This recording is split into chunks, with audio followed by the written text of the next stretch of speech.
Just like in adolescence, there are so many topics I could have chosen to talk about in my voiceover on young adulthood.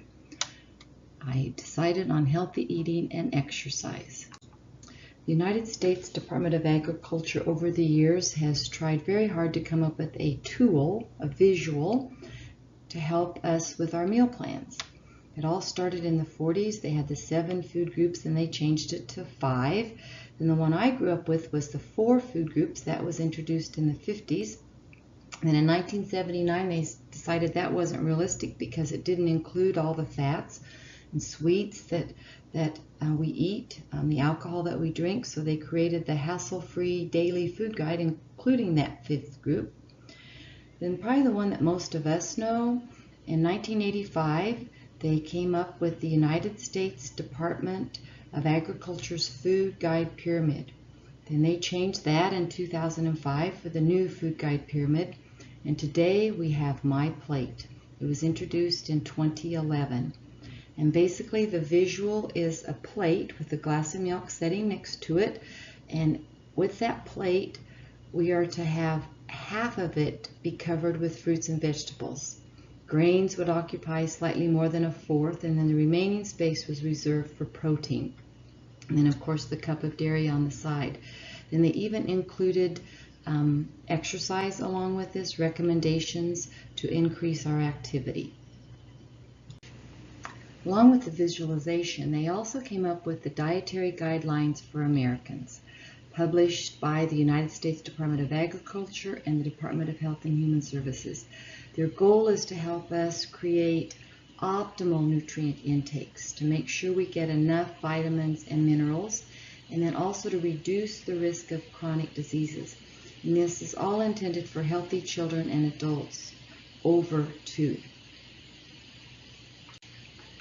The latest one that was published, the 2015 through 2020 Dietary Guidelines for Americans, encourage us to follow a healthy eating plan across the lifespan. We need to understand that all food and beverage choices matter, so we need to choose a healthy eating pattern at our appropriate calorie level to help us achieve and maintain a healthy body weight, to support the nutrients that we need, and then to reduce the risk of chronic disease. Therefore, we need to focus on variety, nutrient density, that's high nutrient foods for the amount of calories provided, and then also the amount that we need. And that varies by individual, by age, gender, activity level. We also need to limit calories from added sugars, saturated fats, and to reduce our sodium intake. We need to cut back on foods and beverages that are high in these food components to the amounts that would be more healthy eating patterns. There is a shift to healthier food and beverage choices. Again, choose those nutrient-dense foods and beverages. Soda should not be consumed at all, whether it be that has sugar in it, nor artificial sweeteners, because those can actually be worse for us than the sugar in our diet. Plus, we also need to consider the alcohol beverages that we consume. Basically, we should not consume as females over 1 drink a day, and that's 5 ounces of wine or 1 alcoholic drink. And then for males, not more than 2 a day. And that doesn't mean that we can save them all up for the weekend and have a whole 6-pack at once. And then the 5th dietary guideline that they came up with was supporting healthy eating patterns for all. Everyone has a role in playing to create and support healthy eating patterns in multiple settings nationwide, from home to school to work to entire communities. These next few slides show the obesity trends among United States adults. And basically, they looked at the BMI, which was over 30 or 30 pounds overweight for a 5'4" woman. And this all started in 1985. And as you can see, over half of the United States had no data. So it took a while for some of us to jump on board. But some states, particularly some of those in the eastern half of the United States, started out with being between 10 and 14% of their adults being obese. This is in 1990. More have jumped on board. But again, those that have, look, now most of them are at least 10 to 14% overweight. Oh my, 1995. Now all of us have jumped on board, and many of us, over half of the United States, fits in the 15 to 19% of those states being considered obese. In the year 2000, we had to add a whole new category. More than 20% of the population in those states with the red are considered obese.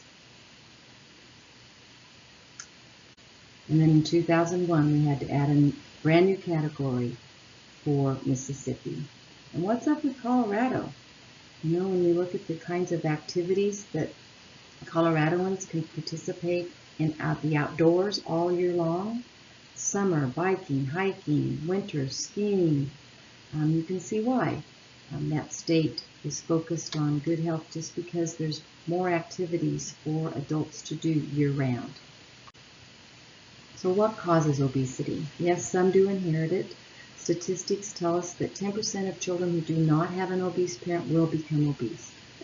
40% of children who become obese have at least one parent who's obese, and 70% of children who have two obese parents will become obese. There are also environmental factors. We have more food availability.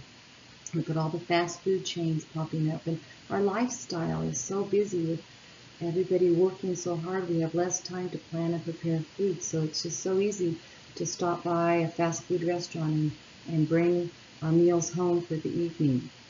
We also have more energy saving devices, so we don't have to work as hard.